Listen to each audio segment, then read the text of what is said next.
বন্ধুর লাশ নিয়ে অ্যাম্বুলেন্সে করে তার গ্রামের বাড়ি যাচ্ছি। সময় কাটানোর জন্য ফোনটা বের করলাম। ঠিক সেই মুহূর্তেই মোবাইলে একটা মেসেজ আসে। আমার সামনেই আমার প্রিয় বন্ধুটি কফিনের মধ্যে লাশ হয়ে পড়ে আছে। মেসেজ করেছে আমার সেই মৃত ফ্রেন্ডের গার্লফ্রেন্ড অবন্তী। আমি মেসেজগুলো পড়া শুরু করলাম। ফাহাদ, আমাকে মাফ করে দিও। আমি যেই বাবার চোখের দিকে তাকিয়ে কখনো কথা বলতে পারিনি, সেই বাবা যখন অসহায়ের মতো আমার সামনে দুই হাত জোড়ে কান্না শুরু করতে লাগলো, তখন সেই বাবার ভালোবাসার কাছে আমাদের ভালোবাসা হার মেনে গেল। তাই আজ 11 দিন ধরে আমি অন্য মানুষের স্ত্রী। তোমাকে কথা দিয়েছিলাম জীবনের শেষ সময় পর্যন্ত তোমার সঙ্গে থাকবো। আমার সব সময় ভয় হতো যে তুমি আমাকে কষ্ট দেবে, হয়তো আমাকে ছেড়ে অন্য কাউকে বিয়ে করবে। অথচ দেখো, আমি তোমাকে কষ্ট দিলাম, আমি তোমাকে রেখে অন্য পুরুষকে বিয়ে করে ফেললাম। জীবনটা বড়ই অদ্ভুত, তাই না? তোমার কি মনে আছে আমি তোমাকে কাঁদতে কাঁদতে বলতাম আমাকে কখনো ছেড়ে যাবে না? তো তুমি হাসতে হাসতে উত্তর দিতে আমি তোমাকে কখনো ছেড়ে যাব না, তুমি আমাকে ছেড়ে গেলে যেতে পারো। তখন আমি অনেক রাগ করতাম, কারণ আমি তো তোমাকে পাগলের মতো ভালোবাসতাম। তুমি নেই এরকম কোনো পৃথিবী আমি কল্পনাও করতে পারতাম না। অথচ দেখো, আজ অন্য কেউ হচ্ছে আমার স্বামী। রোজ তার সাথেই আমাকে ঘুমাতে হয়, ঘুম থেকে উঠে তার মুখটাই আমাকে দেখতে। মানুষের জীবন এমন কেন যে যাকে চায় যদি তাকে পায়? প্রকৃতি তাতে কি এমন আসে যায়? কেনই বা প্রকৃতি তাদেরকে কাঁদায়? হুট করেই সবকিছু হয়ে গেছিল, তাই আমি ইচ্ছে করেই তোমার সাথে যোগাযোগ বন্ধ করতেই আমার নাম্বারটা বন্ধ করলাম। বিয়ের দিন ভাইয়ের ফোন হাতে নিয়ে আমার ফেসবুক আইডিটাও ডিলিট করে দিলাম। তুমি অনেক কষ্ট পেয়েছো আমি জানি, যার সঙ্গে সারা জীবন কাটাবো ভেবেছিলাম তাকেই শেষমেশ কষ্ট দিলাম। আমার পরিবারের সবাই খুশি, আমার স্বামীটা অনেক ভালো, এখন পর্যন্ত যা ব্যবহার করেছে আমার ভালোই লেগেছে। তবে ভবিষ্যতে কি হবে জানি না। তোমার কি আমার সেই প্রথম দেখা হওয়ার কথা মনে আছে? তবে সেটাই যে প্রথম দেখার, সেটাই যে শেষ দেখা হবে, এটা কখনোই ভাবতে পারি। আসলে মানুষের চিন্তার বাইরে যে কত কিছুই ঘটে, তাই না? সেদিন আমি তোমার সাথে 3 ঘন্টা ছিলাম, কিন্তু সেই 3 ঘন্টায় কেউ কাউকে স্পর্শও করিনি।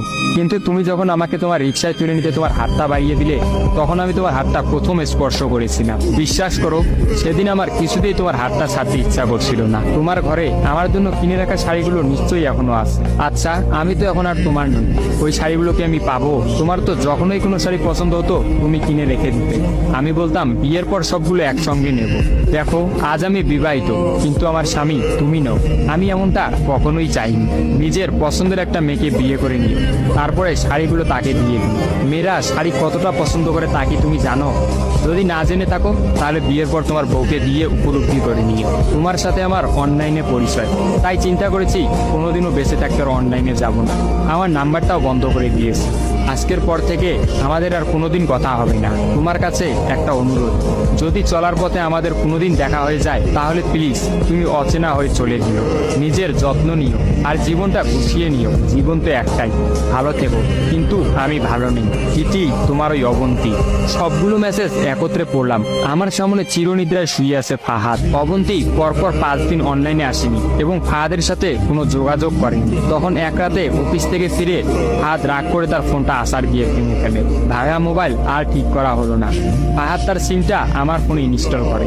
জরুরি কোনো কল এলেই একমাত্র ফাহাদকে দিতাম। আর ফাহাদ রাগ করে বলল, যতদিন না পর্যন্ত অবন্তী আমাকে SMS করে ততদিন পর্যন্ত আমি আর নতুন ফোন কিনবো না। মোবাইল ভাঙার 2 দিন পরেই ফাহাদের প্রচন্ড জ্বর আসে। একদিনের মধ্যেই ফাহাদকে হাসপাতালের মধ্যে ভর্তি করলাম। ডাক্তার পরীক্ষা নিরীক্ষা করে বলল ফাহাদের ডেঙ্গু জ্বর হয়েছে। তবে চিন্তার কোনো কারণ নেই, ডাক্তারের কথা বিশ্বাস করেছিলাম। কিন্তু ডাক্তার তো সবকিছুর খবর জানেন না, যিনি জানেন তিনি হচ্ছেন সৃষ্টিকর্তা। ফাহাদের হয়তো এই জ্বরকেই মৃত্যুর একটা ওসিলা বানিয়েছিলেন। যেই ডাক্তার বলেছিল চিন্তার কোনো কারণ নেই, আজ সকালে সেই ডাক্তারই ফাহাদকে মৃত ঘোষণা করলো। ফাহাদের আর জানা হলো না অবন্তীর কথা। আমিও অনেক ভেবে সিদ্ধান্ত নিলাম অবন্তীকে আর ফাহাদের মৃত্যুর খবরটা জানাবো না।